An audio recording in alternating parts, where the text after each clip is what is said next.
Hello, I'm JW. Today we're going to be looking at earth rods again, and this is the same one we looked at previously in this garden. Now, when we did it before, we tested about 100 ohms. That was actually in November, and that was after a period of heavy rain. It had actually been raining for a couple of months there, so the ground was absolutely sodden and saturated.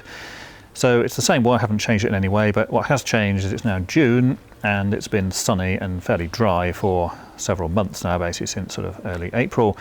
And as you can see today, it's bright and sunny and no rain whatsoever. So we're going to test that rod again in the same way as we did previously and see what's actually changed, whether it's moved away from that 100 ohms that we got on the previous attempt.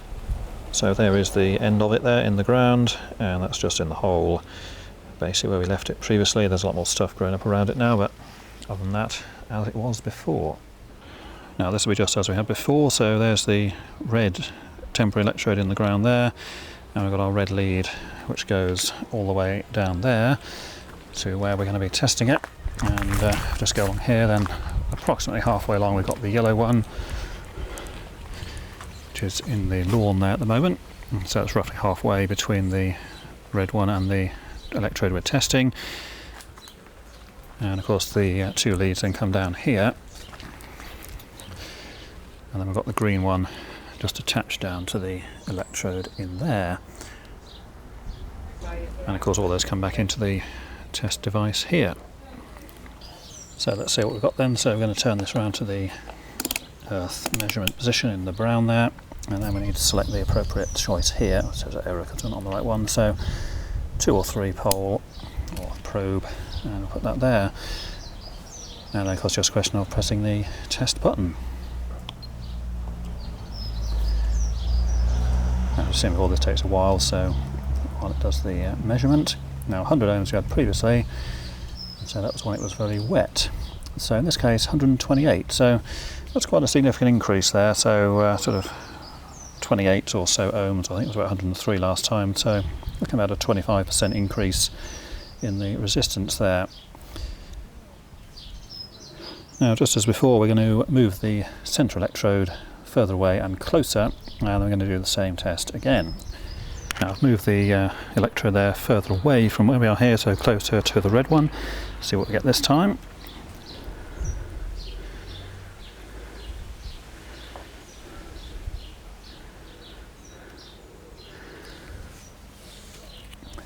Okay, so 131, so slightly more but fairly consistent with what we had previously. And now we'll move it closer this way and do the test again. So that's now moved nearer to this end. We'll test a third time.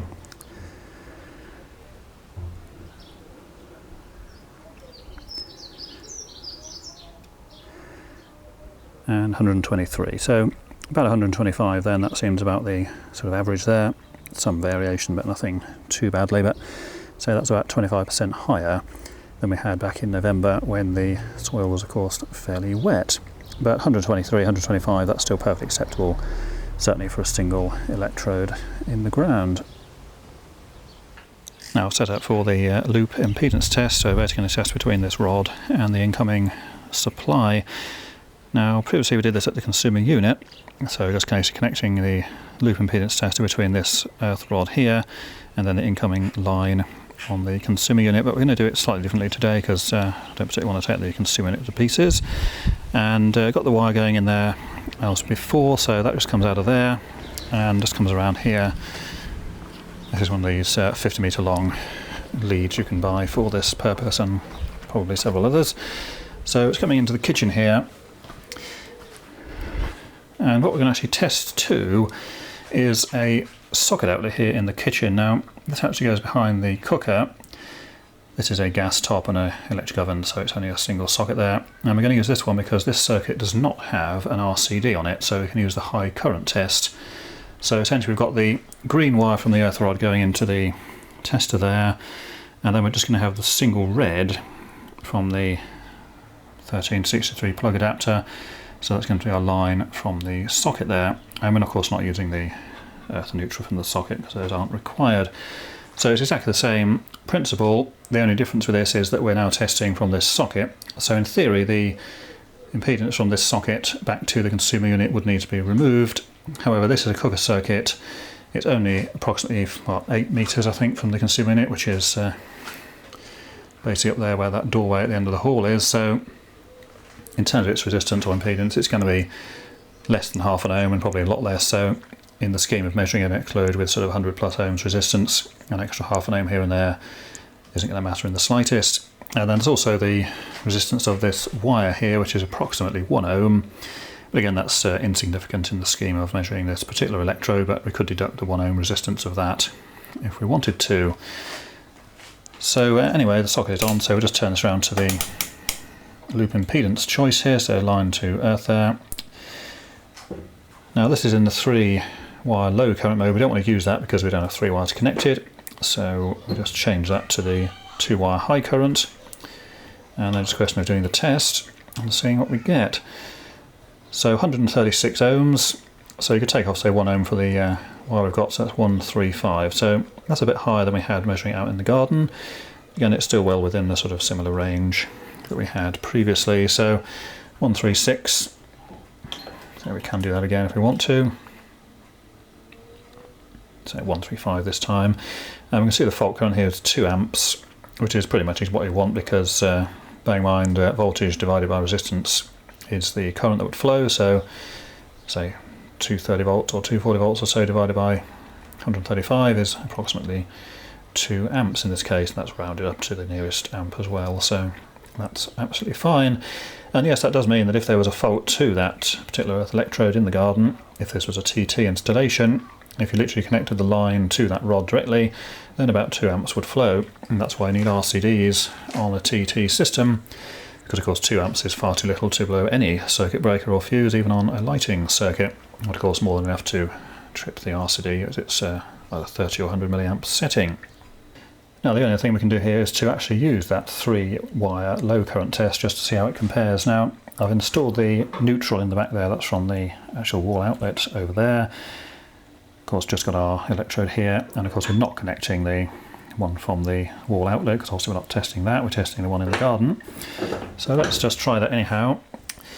246, that's the mains voltage here at the moment, so fairly typical. So 3-wire low current, and let's see what we get on this. Now of course in theory it should be exactly the same as we had before, but obviously different currents going through it may be somewhat different.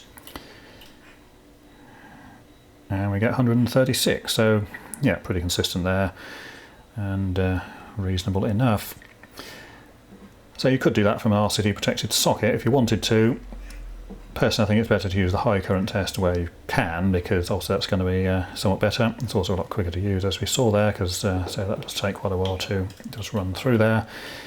And then of course there are issues with some testers with RCDs being in the circuit and affecting the reading quite significantly. So high current test certainly is beneficial if you can get it, but as we can see on this one, the 3-wire low current does come up with basically the same result there. So another look at the earth rod we put in back in November, and I say it's June now, so considerably different weather. Things have dried out quite considerably as well. And we saw there it's about a 25% increase in the resistance compared to back in November, and that's really what you'd expect, because obviously as the soil dries out, conductivity and things change, so the overall resistance is going to change as well. And this is really why it's important to get a very low reading when you actually put these things in, particularly if you're putting them in the winter or when it's very wet, because of course over months it's going to dry out and that can increase quite significantly. And so in this case we started with about 100 anyway, so that was well within any kind of sensible range. Generally it's most of the guides and things suggest under 200 is perfectly acceptable, but obviously lower is generally always better. So that's pretty much it for this video. Until next time, thanks for watching.